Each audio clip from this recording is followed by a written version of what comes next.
Here we go. Hey guys, this is Trenchy back again to bring you another video. And this time we are doing Halloween 5, The Revenge of Michael Myers. Um, Came out in 1989, so the last 80s Halloween movie that I know of. So this one's, a lot of people don't like this one, and I'm sorry I can't do better lighting than this at the moment. I know I usually have slightly better lighting, but, this is, a lot of people don't like Halloween 5, and I can't say I don't see why. Um, I enjoyed, I won't say I totally hate this movie, I enjoyed quite a few parts of it. But yeah, this is really a mixed bag. This movie doesn't know what it wants to be. Now, a lot of people compare H2O to Scream. But this one has quite a few Scream elements as well. They're just done very poorly, but there are a few Scream elements in this movie.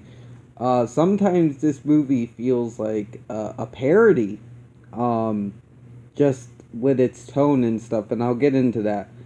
So we start out. Michael ends up in the water, which was kind of cool seeing him like after he shot up, crawl away. We've never seen Michael that weak, and he is taken in by a pirate. At least that's what I don't know, man. He seems like a pirate. He has a parrot, so yeah, a pirate takes him in and heals him.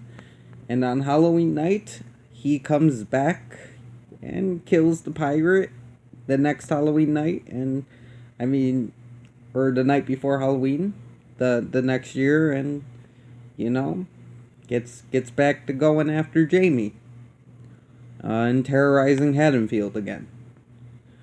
Um, Some good things about this movie. Danielle Harris, and she kills it. Jamie is mute in this movie, and cause I guess what happened is she touched Michael's hand, and I kind of got this from James Rolfe, but I do agree with his interpretation. She touched Michael's hand, and she absorbed his traits. Like his rampage. His anger. That's why she killed the mother. Well, attempted to kill the mother. She's still alive, but um, that's why she did that, and that's why she is now mute. Because Michael was mute for like, what, 12, 15 years. Still is mute. And, yeah, that's why Jamie has taken on those traits of her uncle. Not all of them, not fully, but it's a few of those traits slipped through when they touched. And then we can kind of see that might have been vice versa. I believe that also went both ways, which would explain something that happens later in the film. But yeah, we start seeing the call to foreign signal and stuff. But let's get back to Danielle Harris's performance. She plays like she has to play a mute girl. She has to play a mute human being. A person that can't speak, and like can't like you can hear little squeaks in her voice, but it's like, yeah, that this chick can't speak at all, but she's like she's complete. When she's having those scenes where she's feeling what Michael's feeling, and the psychological connection, it's really good. Just the acting is amazing in those scenes. I think Danielle Harris kills it. You can see the fear on her face, and just the way she mimics Michael's movements. It really feels like she's having seizures and shit. And it's actually kind of scary to watch. Those scenes were done very well. Very well. Um, as silly as the concept may be, she killed that shit. We also have Rachel back in this movie, which is great, and we find out that Rachel's, doesn't hold anything against Jamie for stabbing her mom. she understands. It's like shit happens, and she's still very supportive of Jamie, which is nice to see. Very good to see, and that's why I'm a little pissed about what happens in this movie. Um, we also have Tina. A lot of people don't like Tina. I liked her. I thought she was fun. She was very animated. She felt like an animated character, you know. Very lively, and I thought she was cool. I didn't have a problem with Tina. Um, but yeah, another good thing about this movie is Loomis. Loomis kills it, and I like Loomis in this movie because as the movies go on, he kind of loses it, and in this one, he totally loses all his shit. He's yelling at Jamie, and I can kind of see why, because he saw her, you know, wearing the clown suit, stabbing her mom, you know. At that point, he was going to kill her. And at this point, he realized, yeah, she's come back from that, and he's kind of figuring out there's like some connection between her and Michael. He kind of knows about that, so he's kind of like, you know, chill. But at the same time, I think he's kind of, after that incident, he's kind of detached her, you know, as actual child, and he sees her as something. He sees her as a goal to the end at this point. Like, he sees her as a goal to ending Michael. I think he's kind of detached his humanity away from her a little bit. Not enough to, like, fucking want her to die, but he's willing to risk her life a lot more and be a little bit more harsher to her. I believe after those circumstances, because he was a lot more gentle with her in the fourth movie. So I think kind of seeing that and seeing the Michael in her kind of made that disattachment there. Um, but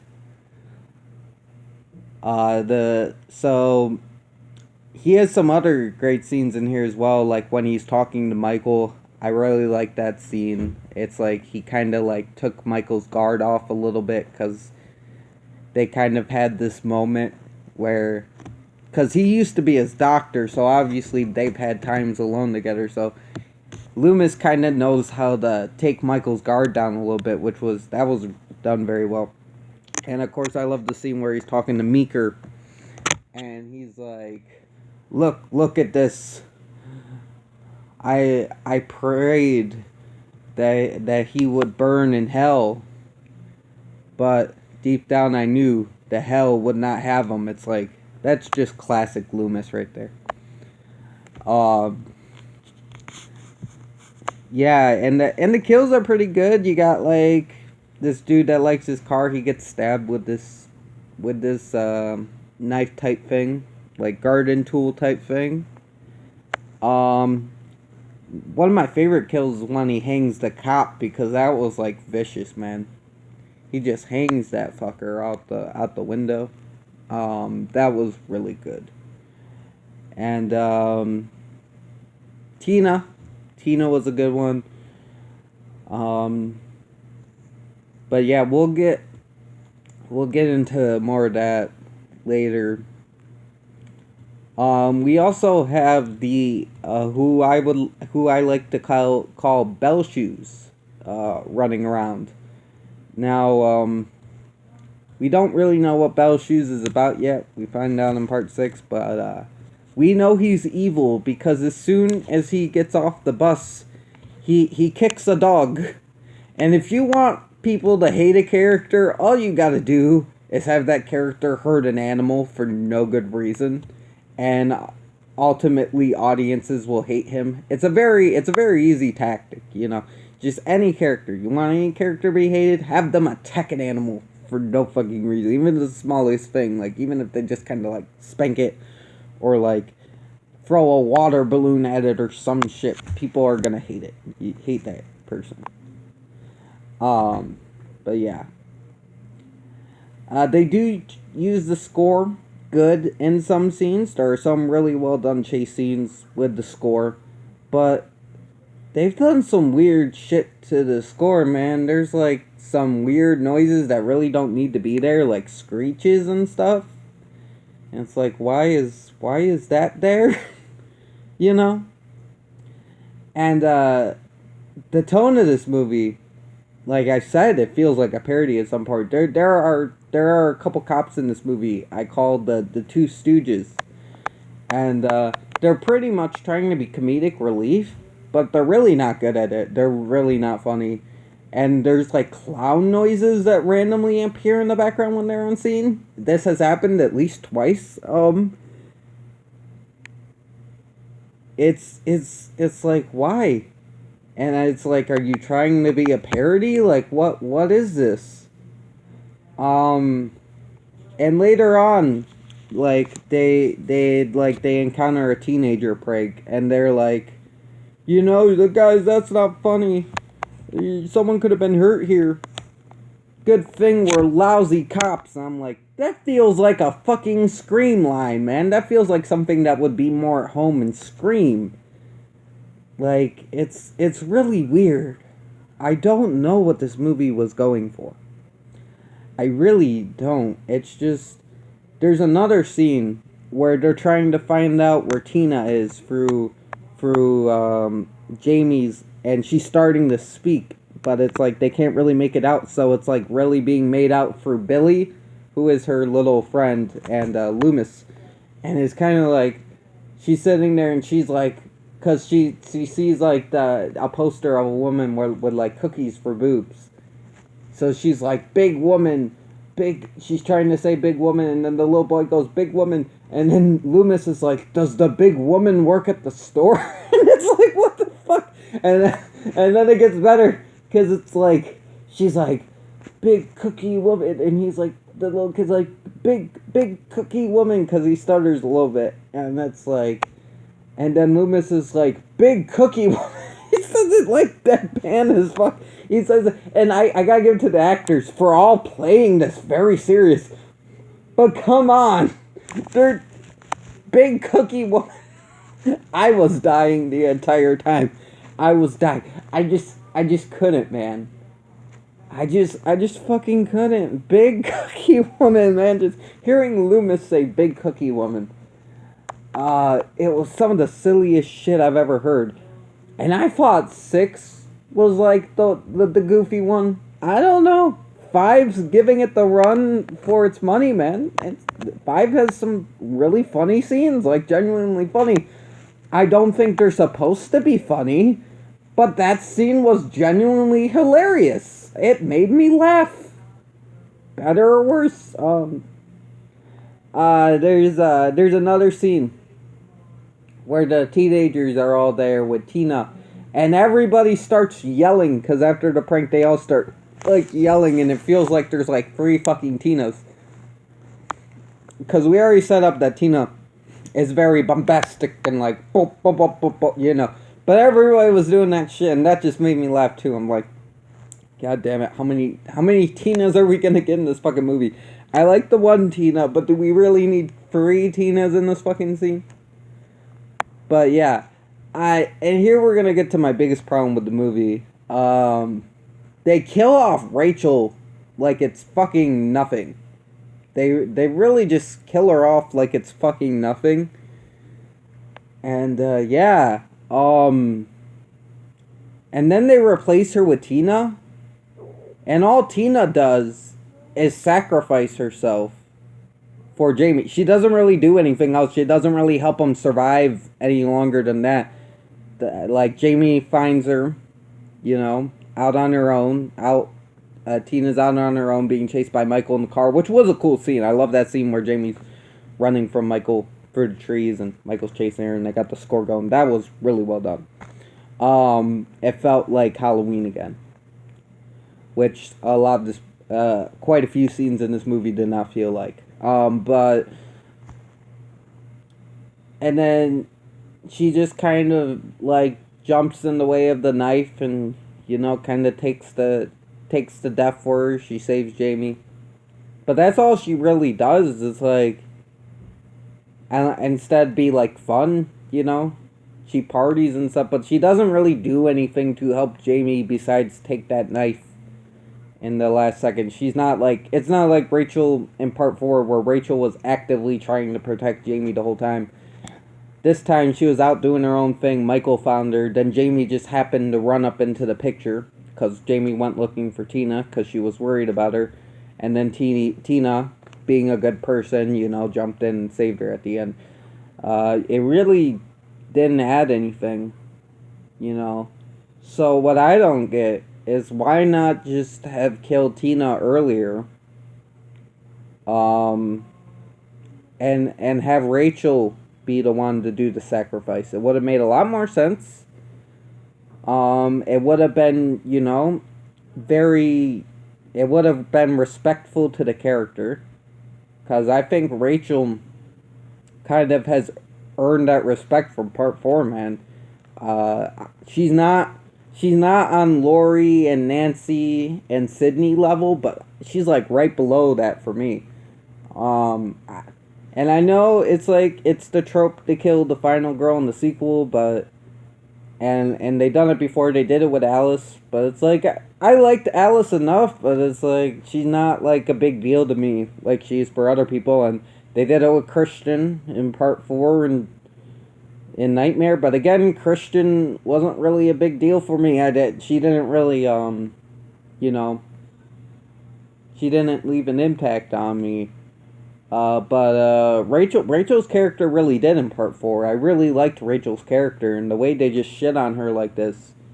And no offense to Tina. Tina was fine. I didn't hate Tina at all. I'm not annoyed by her at all. I thought she was a cool character, but it's like, why? I don't get why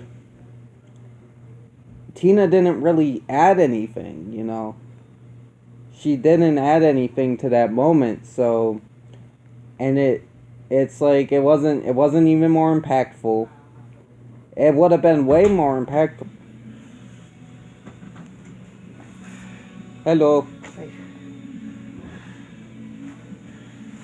You're dropping off laundry? Yep. Okay.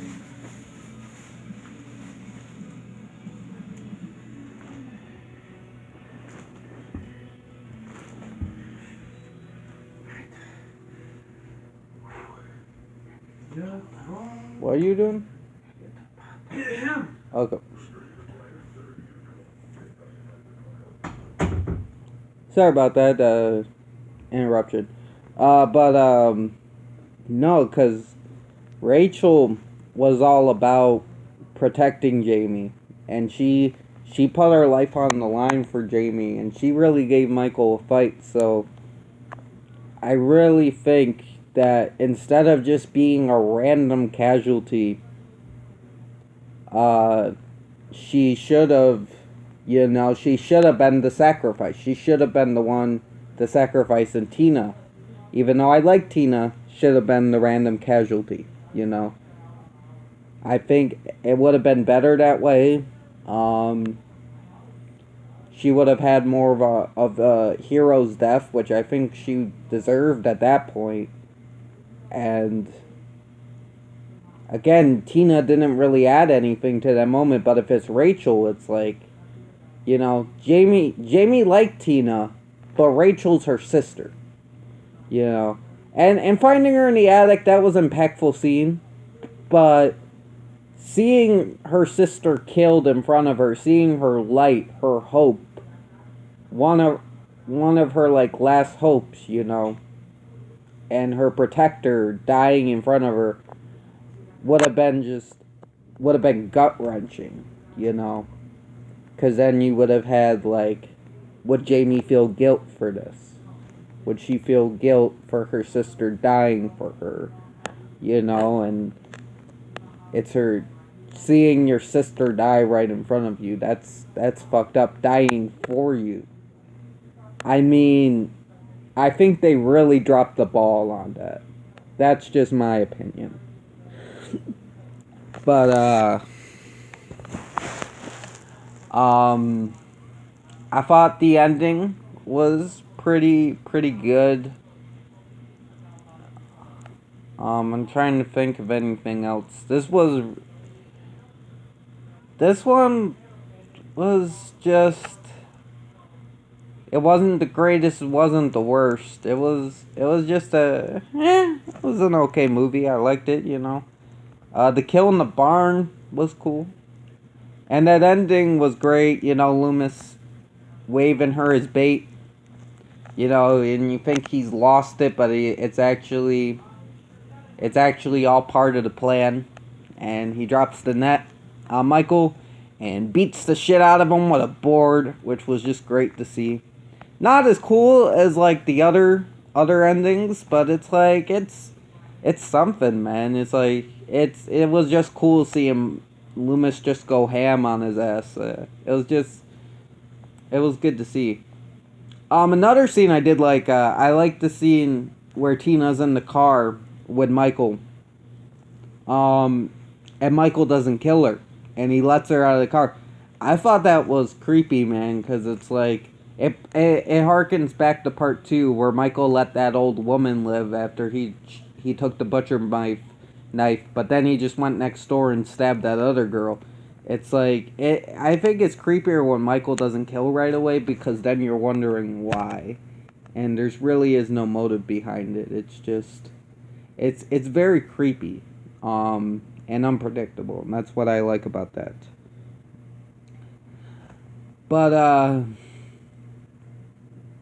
yeah, in the end, I also before I got one more thing. The editing was off in this as well. It's like there were a couple scenes where I feel like there should have been at least one more line or like a couple more seconds. You know, there should have been a little bit more because there was one scene where Rachel and Loomis are talking, and then Rachel's like, Why do I still feel guilty?" Because Loomis is trying to tell her that it's like not your fault and stuff, and you shouldn't feel guilty or anything. And then Rachel's like, "But why do I still feel guilty?" And then it just cuts to fucking her and Tina walking down the street to like some like poppy kind of music in the back. I think it was. But it's like, and there's another scene like that too where they're just talking and all of a sudden it just cuts, and it's like I feel like I don't know, some of it was kind of jarring a little bit. Um,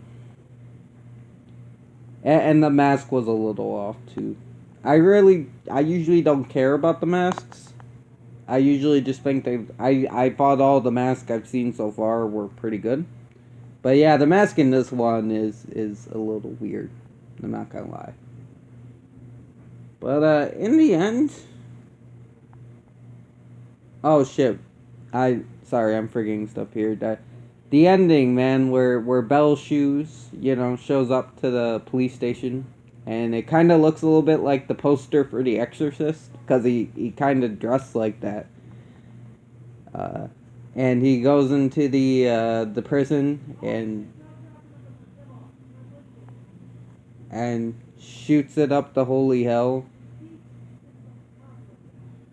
and releases Michael Myers, which is really good. That's kind of a creepy ass ending. I enjoyed it, but in the end, this movie felt like it didn't know what it wanted to be. It felt like it was trying to be like a parody, but also like a more serious Halloween movie, and it kind of mixed elements of the two, and it kind of made it a mixed bag, and I do think it made some poor choices. In the end, I don't hate this movie. I'll give it a 5. It's about average. It's an okay movie. It's not horrible. I'd watch it again, and not hate myself for doing so. Um, yeah, I think it's okay, man. It gave me a good few laughs, and that's not something I look for in a Halloween movie, but hey, it's not negative. I wasn't bored, so I had fun with it. So as long as I have fun, you're getting something. Um, but yeah, that's it. So next time I'm gonna be doing Halloween 6. I think I'm gonna do the theatrical cut, And then I'll do a video like on the producer's cut. I was told to do it that. I think I was told to do it that way. I told that was like the best way I should handle it, because like the cuts like totally changed the film, I guess. And I've only seen the producer's cut. I've never seen the theatrical cut before, so that should be interesting to see how it differs from the producer's cut. So yeah, I'll do the theatrical cuts the next one. Then I'll do the producer's cut, and then we'll get back to regular schedule. Hopefully I can kick these up before Halloween. I think I can. But yeah. I hope you guys have a good day. Stay frosty. This is Trenchy signing off. Beep up boop.